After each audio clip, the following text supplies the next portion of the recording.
Squawk Box shares of Microsoft and Alphabet on the move this morning. Both tech giants beating expectations for the first quarter. Steve Kovac joins us now with more details on the quarter and, yes, the AI race. That's all what everyone wants to know about AI, but we'll talk about the quarter first. So what you need to know from these earnings reports is Microsoft was soaring after beating on the top and bottom lines, but it was really the guidance for, quote, healthy revenue growth that saw it go a leg higher. It was up as much as 9% after hours yesterday, up about 8% now. And that important Azure cloud segment, it grew 27% year on year. And now over to Google, that was also a beat on the top and bottom lines, but growth just really fading overall. Revenue only growing 3% year on year to $69 billion.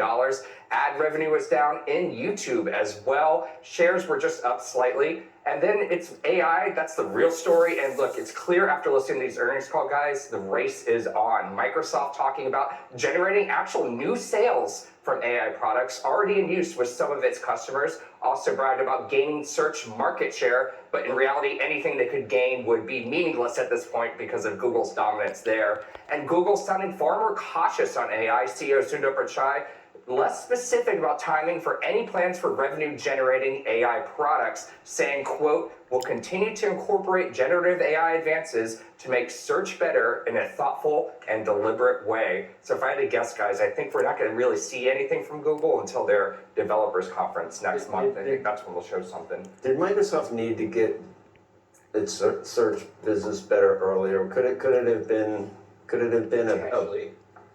Are they doing AI now because they're not going to miss this? But part of it is it kind of supercharges their search, but they are very confident they can gain market share against Google, and just even the width of that is enough to say they kind of missed it. They kind of missed the boat. Oh yeah, that was ages and ages ago. I know, but they're still trying. But stay here. We're going to continue this because we're going to bring some other people into the conversation. Matt Higgins is here. He's the co-founder and CEO of RSC Ventures, author of Burn the Boats.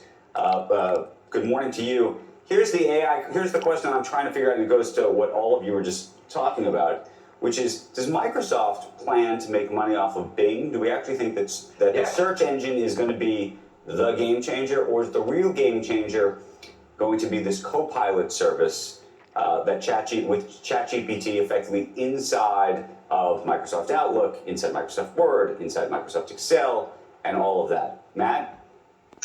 I think Bing is a sideshow. I mean, I do think to some extent it's going to take time for people to even reconsider Bing, but they don't need to do that in order to win. The most interesting part of the earnings announcement to me was Azure AI, 2,500 customers, up 10x. And if you go onto the website and you look at some of the case studies, they're really fascinating, and they're giving them an advantage as we speak. They're solving really complicated problems using their enterprise solutions, and they're beginning to create a gravitational pull from Microsoft that's going to make more and more companies want to jump in and say, hey, do this for me.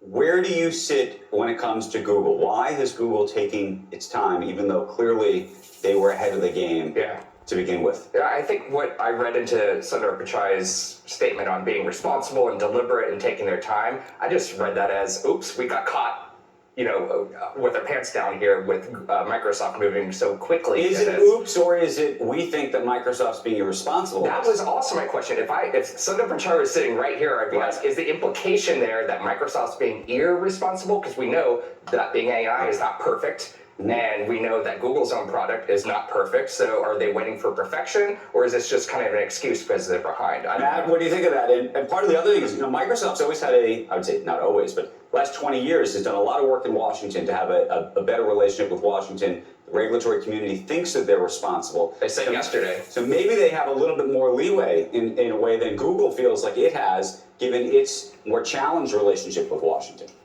I think it's a total excuse, to be honest, as a talking point. Go back in time, right? Google has been finishing our sentences for how many years? That's AI.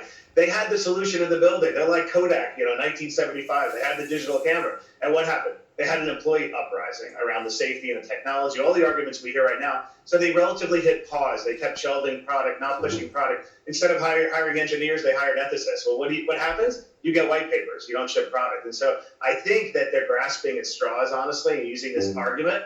And I don't even think they deserve to be in the same conversation right now. Okay, I'm going to throw a third name in that either deserves or doesn't deserve to be in the conversation, except that they're the biggest player effectively in the cloud. You just talked about Azure, which is Where does Amazon, you think, ultimately play in all of this? They want to do exactly what Matt was describing, what Azure is doing, is hosting all these services. That's exactly, when you spoke with Andy Jassy just a couple weeks ago, that's kind of where they see this going. They're coming out with it. They have their own chips to process this AI stuff. They have that partnership with the AI company Hugging Face. Yes. So all of this, it's a cloud play. And just to his point also, that's what Satya Nadella is all about. It's still just a cloud benefit. It's still a cloud play. That's also why they're buying Activision. It's all a cloud play. But Matt, to that extent, though, I mean, when you think about that, how important is the open AI, generative AI product that Microsoft has to layer on top of it, which is something that right now Amazon does not have, though they're building all sorts of other products, it seems like.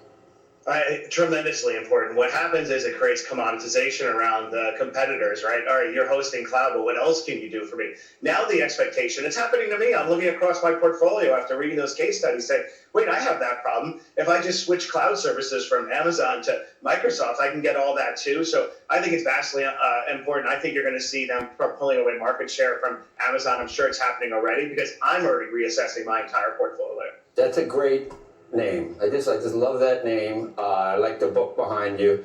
That expression, Matt, you must know it's 500 years old. That expression. Well, see, this is why I wrote. This is why I wrote the book. We wrongly attribute it to Cortez, who was just culturally appropriated. It's not Cortez. It goes back to the beginning of recorded history. There are stories in every country about a military general who burned the boat. Cortez got to the New World with 600 men. Right. We didn't have social He media. said, burn the boats, and all of them said, boss, wait a second, can we just, might wanna go can we just, but they burned them. And, but so it goes back to the beginning of time, huh? It goes back to Alexander the Great, Caesar. Alexander the Great. Wow. Alexander the Great. The Chinese have a story from 206 BC and they literally made a word for it called burn the boats, but Cortez had a better marketing campaign apparently. And well, on Jeopardy, if I say who is Cortez, am I going to get it right or wrong? You were going to get it wrong, but they won't know that you got it wrong, so you'll get it right. Okay. Matt, if someone's got to burn the boat in this tech context, who's burning the boat? Everybody. You mean who you going all in on? Yeah. You're going all in on Microsoft, and I'm an investor in NVIDIA. They've got tremendous pricing power right now that I don't see going away for a period of time. And you're looking for anyone who's pursuing medical solutions. That's the real unlock that we haven't even seen yet. That's going to be a massive, Microsoft's doing that too, by the way. Microsoft's doing that too. We can talk about Apple. Separate topic. We'll bring it back. Matt, Steve, thanks, guys.